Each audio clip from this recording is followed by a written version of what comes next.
Hi, and welcome to this live reading from Journeys Through Space-Time by James Talisman, and this is presented by Itsy Bitsy Book Bits. Prologue: The Teachers. All the attendees sat in anticipation for the wonderful event about to unfold. For most of the adepts sitting in the grand auditorium, multiple lifetimes of experience had finally brought them to this special place and time. As each one sat waiting in their plush seat, they each marveled at the massive room they were privileged to be in. Beautiful granite and marble walls inlaid with gold and silver symbols surrounded them on all sides. The luminous lighting that shone from above provided both perfect illumination and a soothing effect. From the amphitheater adorned with elaborate plush seats, those present looked ahead to the magnificent wooden stage before them. Made of the finest woods found throughout the multiverse, the stage with its wooden adornments and marble pillars was truly spectacular to observe. With the auditorium almost full now, a brilliant globe of energy appeared about 6 feet above the beautiful floor and centered perfectly in the middle of the stage. Soon, the magnificent golden globe began to transform into a dazzling star shape, emanating countless colors in all directions. All those in attendance stared in awe at the incredible display of light as it then began to take on the form of a humanoid figure. Within minutes, the once bright, golden light had metamorphosed into a being displayed in ancient royal nature and presence. Neither male or female, this powerful and strikingly beautiful entity poured forth a love vibration that radiated out over the entire amphitheater and all those seated.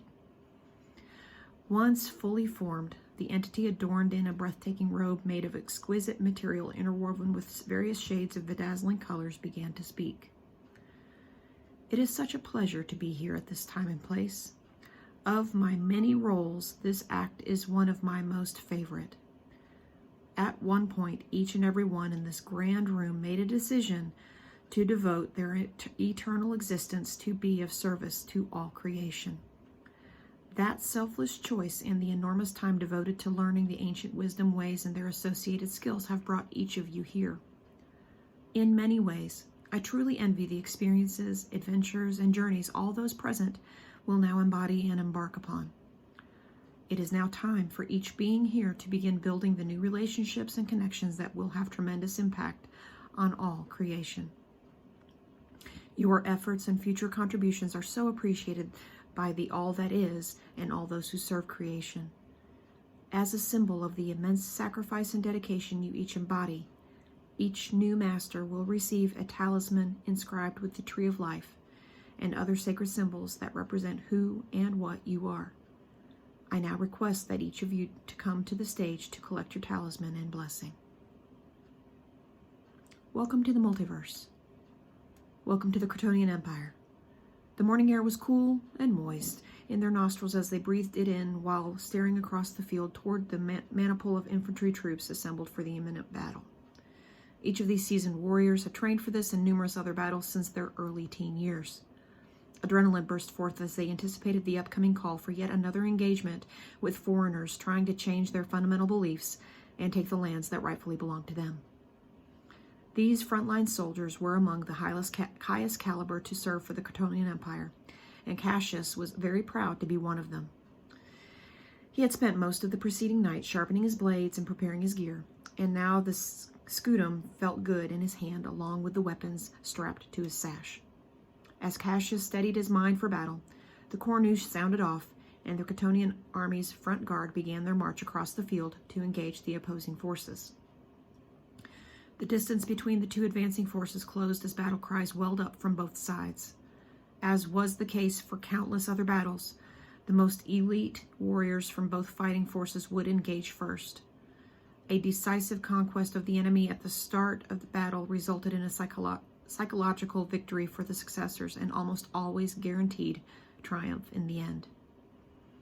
Many yards of distance were reduced to a few feet as the elite forces began to battle each other. Swords swung towards their opponent as the sound of weapons pounding into shields began to ring out across the battlefield. Cries of agony were heard as razor-sharp metal tore into flesh. While many well-planned strategies were in play during this confrontation, it seemed almost like chaos when viewed from afar. The killing between these adversaries did not feel right for some reason, And the dichotomy between war and peace truly showed itself during the most intense moments of battle. Cassius struggled with these very thoughts, even as he swung his blade at the approaching enemy soldier. Thoughts such as, why am I trying to kill another soul? And what true purpose does this serve? Rang through Cassius's mind as he continued to execute the killing moves and counter blows that years of training had made automatic. I must let go of these thoughts right now and concentrate on the task at hand, thought Cassius as he countered yet another mighty blow with the scutum and swung his deadly blade down onto the shoulder of an opponent. Blood from the wounded soldier flew into Cassius' face and eyes as the severed artery shot blood out in all directions. Temporarily blinded by the warm blood, he instinctively moved his shield into a position to protect his head and upper body. Violently shaking his head to remove the blood from his eyes, he then swung his body and sword around 180 degrees to strike a blow at the enemy soldier who had flanked him. The move caught the foreigner by surprise as Cassius' swinging blade removed the enemy soldier's head from his body. While the sight of the enemy soldier's head flying through the air gave Cassius a slight pause, he quickly regained composure and once again began the next advance on the oncoming forces. Running towards the enemy, a paralyzing ring echoed in his head as an all-encompassing dizziness took over and made him drop to the ground. For a brief moment, the frenetic sound of battle left Cassius' head as blackness and silence took over. Drifting off into the black void, his thoughts were only on survival and getting back into the fight. Now, in the void, Cassius saw a bright light and heard a faint voice say, "I am sorry, but I must leave you for a while. Please do not forget what you have learned. You will survive this." Cassius then awoke to find his friend and fellow combatant standing above him with his hand stretched out to help him off the ground. Brutus yelled, "Rise quickly, my friend. There is still a battle to finish." With the helping hand, Cassius quickly got back to his feet, and the sound and sight of battle once again filled his senses.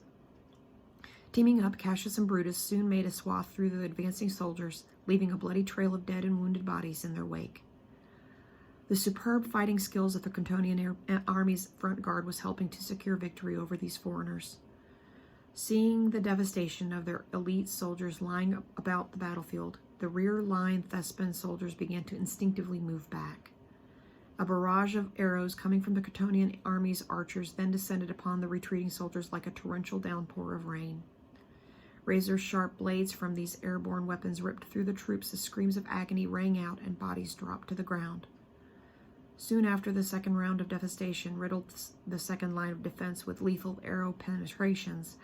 The sound of retreat was given by the Thespian command as their troops began a full withdrawal back to the lands they had come from. As cheers of victory sounded from the Crotonian soldiers, the task of retrieving their wounded and dead began. "Thank you so much, brother, for saving me out there," a grateful Cassius spoke as he slapped his best friend on the back. "Who would I have to celebrate this victory with if I had not?" laughed Brutus as he walked away to help with the cleanup. Welcome to the Earthverse. The strike was solid and powerful as Matt's forearm and back fist struck the training pad held by his training partner, Dan. "Damn, you can hit hard, dude," Dan exclaimed as he grunted and moved backwards from the force of Matt's blow. A slight grin came over Matt's face as he prepared his next 180-degree back fist into the pad. At 5'11" and a solid 190 pounds, Matt was indeed an imposing figure, but his strength did seem almost unnatural at times. A grunt and groan escaped Dan's mouth again as the next powerful back fist swing landed on the training pad he was holding. At 6'2" and 260, Dan was a huge presence, and years of powerlifting had given him strong, bulky muscles in his arms, upper body, and legs. "Let's prepare for some calisthenics," yelled the Krav Maga instructor. Once all the training equipment was stored away, everyone lined up in rows and columns to begin the grueling exercises that were a main staple at this training facility. Moans and groans could be heard throughout the room as each intensive exercise was performed. Within 15 minutes, every member was drenched in sweat from the exercise routines that strengthened the muscle groups associated with hand-to-hand combat. Along with basic knee strikes, palm heel strikes, and front kick movements, the group also performed knuckle push-ups, bear crawls in place, burpees, and jumping jacks. With everyone breathing hard from the extensive workout, the instructor yelled out, "Time for a few laps around the complex before we call it quits for the night." With that, all the members filed out the door to begin the run around the building complex the Krav Maga training center was part of. While winded from the workout, Matt was feeling in prime condition as he ran out the door into the parking lot outside to begin the run. Inhaling and exhaling the cool Colorado mountain air, Matt surged ahead towards the group of runners in the lead. As he closed in on the lead runners, Matt started to feel very dizzy, and a loud ringing began in his head. When blackness took over, he dropped to the ground.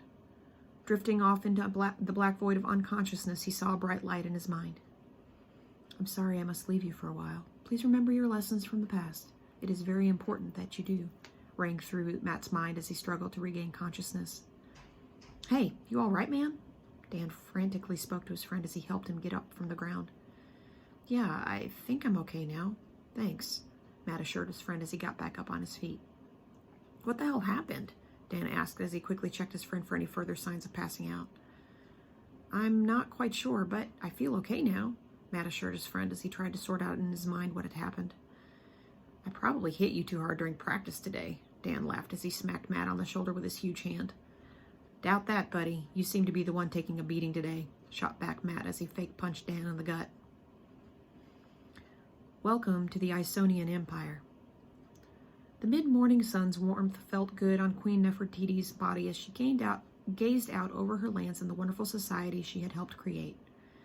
Draped in a light silken tunic, the slight breeze helped keep her cool from the arid desert surrounding the capital city. The queen marveled at all the incredible monuments that had been produced over time, with many cenotaphs built to honor ancestors in her own lineage. Born as the only legitimate heir to now deceased King Solomaides, Queen Nefertiti had ruled these lands for over 10 years. Even as a child, the queen had a keen ability to understand complex concepts associated with the engineering and scientific disciplines. Due to his daughter's innate abilities for the sciences, King Solomaides made sure she had the best training possible to help develop these natural talents. In addition, the queen also studied the ancient esoteric wisdom associated with alchemy of mind and the composition of true reality. Legends spoke of these ancient teachings and how they were part of creation from the beginning of time on the planet Urasa. Utilizing all her innate abilities and her knowledge of the ancient teachings, Queen Nefertiti had helped usher in the greatest period of Isonian Empire had ever experienced, and her subjects adored her for that. Eventually, the morning turned into evening. After consultation with her many advisors and a wonderful meal prepared for the queen and her consultants, Queen Nefertiti once again retired to the main palace terrace to meditate and ponder her plans for the next day. The two moons shone brightly in the night sky as the queen gazed again at the lands that made up some of the Isonian Empire. Reclining in her favorite terrace chair and closing her eyes to shield the two moons' bright glare, the queen journeyed inside her mind to that special place void of all the numerous thoughts that filled her head most of the time. This special region in her mind brought her much peace, and she had learned how to enter this place at will. As the queen moved into this powerful space in her mind, her body would shudder from what felt like mighty jolts of energy entering it before a special brightness would engulf her inner paradise. Sensing an outside presence, Queen Nefertiti slowly came out of her meditation to find one of her most trusted assistants waiting to communicate with her. "My queen, your baths have been drawn as requested," spoke Adoran to her queen.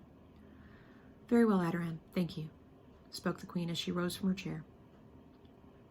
The air was sweet in the bathing area from the smell of articulous tree blossoms floating in the soaking bath while two beautiful women waited naked in the cleaning bath for their queen. The queen smiled and nodded as the two young women waiting for her as she disrobed and entered the bath. Using fragrant Lycicium soap, the beautiful young ladies began to lightly swab the queen's body with the soapy lather. Wonderful smells filled the queen's senses as she lavished in the warm, soapy water. Feeling a tingling in her most private areas, Queen Nefertiti exclaimed to the two young women, "I believe we should retire to the soaking bath now and ignite our climactic powers to the universe." The two women giggled and nodded in agreement as they and the queen rose to join together in the soaking bath.